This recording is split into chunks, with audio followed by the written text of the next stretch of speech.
तो नासा का कहना है कि 2100 तक मुंबई 1.9 फीट तक डूब सकता है। इसका कारण है समुद्र का बढ़ता हुआ जलस्तर और जमीन के नीचे से पानी का अत्यधिक निकाला जाना। अब मुंबई पहले से ही आपको बता दें कि बाढ़ की समस्या से घिरा रहा है और ये जो समस्या है अब और ज्यादा बढ़ सकती है। अब जैसा कि आप सभी जानते हैं कि दुनिया के कई ऐसे बड़े शहर हैं जो अब धीरे धीरे जमीन यहां पर धंसती जा रही है और भारत के भी कई शहर इस खतरे का सामना कर रहे हैं। और ये मैं क्यों कह रहा हूं मैं आपको बताऊंगा। जमीन धंसने की जो सबसे बड़ी वजह है वो है जमीन के नीचे से बहुत ज्यादा पानी को निकालना, या इसका एक बड़ा कारण जलवायु परिवर्तन और बाढ़ भूकंप का खतरा भी है।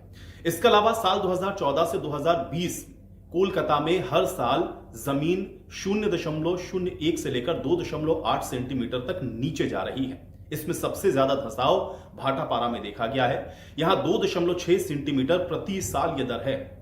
कोलकाता में करीब 90 लाख लोग ऐसे इलाकों में रहते हैं जहां पर अब बाढ़ और भूकंप दोनों का जो खतरा है वो बढ़ गया है। और यह सब नासा कह रहा है।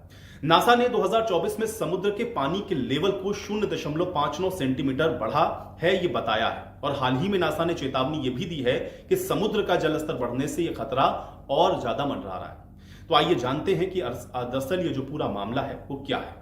अब चेन्नई में जमीन से ज्यादा पानी निकालने का जो असर है वो चेन्नई में देखने को मिला है। ये भारत का जो शहर है, यहां पर तेजी से जो जमीन है इसमें वाटर लेवल नीचे जा रहा है। 3.7 सेंटीमीटर तक ये नीचे जा चुका है। थर्मनी इलाका इसमें सबसे ज्यादा प्रभावित है जहां पर 14 लाख लोग रहते हैं। और यहां सबसे बड़ी समस्या जमीन के नीचे से जरूरत से ज्यादा पानी का निकाला जाना है, जिससे जमीन यहां की कमजोर हो गई है और ये नीचे जा रही है। दूसरा शहर है अहमदाबाद। 2014 से 2020 के बीच हर साल यहां पे जमीन 0.01 से 5.1 सेंटीमीटर तक नीचे जा रही है। पीपलाज में सबसे ज्यादा 4.2 सेंटीमीटर तक का धंसाव हुआ है और यहां की 51 लाख की जो आबादी है वो प्रभावित हो सकती है। भूजल यानी कि जमीन के नीचे का पानी ज्यादा निकालने से समुद्र का जो जलस्तर है जो बढ़ रहा है उससे बाढ़ का खतरा इन जगहों पर बढ़ा है। मुंबई समुद्र के किनारे बसा शहर है और इसलिए यहां पर यह खतरा लगातार बना रहता है।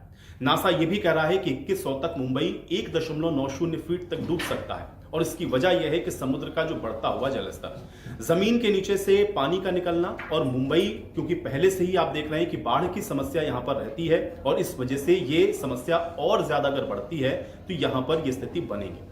सूरत भी उन्हीं शहरों में है जो कि तेजी से डूब रहे हैं। एनटीयू की रिपोर्ट यह भी कहती है कि जमीन के पानी का ज्यादा उपयोग और जलवायु परिवर्तन इसके पीछे की एक बड़ी वजह है। यानी कि सूरत यहां पर एक बड़ा इंडस्ट्रियल शहर है और इसलिए इसके डूबने से भारी नुकसान भारत को आर्थिक तौर पर भी हो सकता है।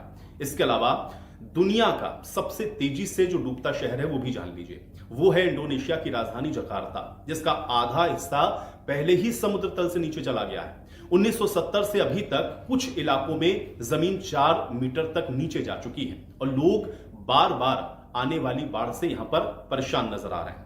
यहां पर जो नासा है उसकी एक रिपोर्ट ये भी कहती है कि ज्यादातर जो शहर हैं उसमें जमीन धंसने की जो सबसे बड़ी वजह है वो भूजल की जरूरत से ज्यादा दोहन करने की वजह से हुआ है। यानी कि अगर जमीन में नीचे से आप जरूरत से ज्यादा पानी निकालेंगे तो ये क्लाइमेट के ऊपर भी असर करेगा और यही हो रहा है कोलकाता, चेन्नई और अहमदाबाद जैसे शहरों में। शायद यही कारण है कि शहर अगर इसी तरह से जल दोहन करते रहे तो दुनिया भर के उन 48 शहरों में ये 5 भारत के शहर हैं जहां कुल 16 करोड़ लोग रहते हैं और ये गंभीर जलवायु परिवर्तन के जो खतरे हैं उनका सामना करेंगे।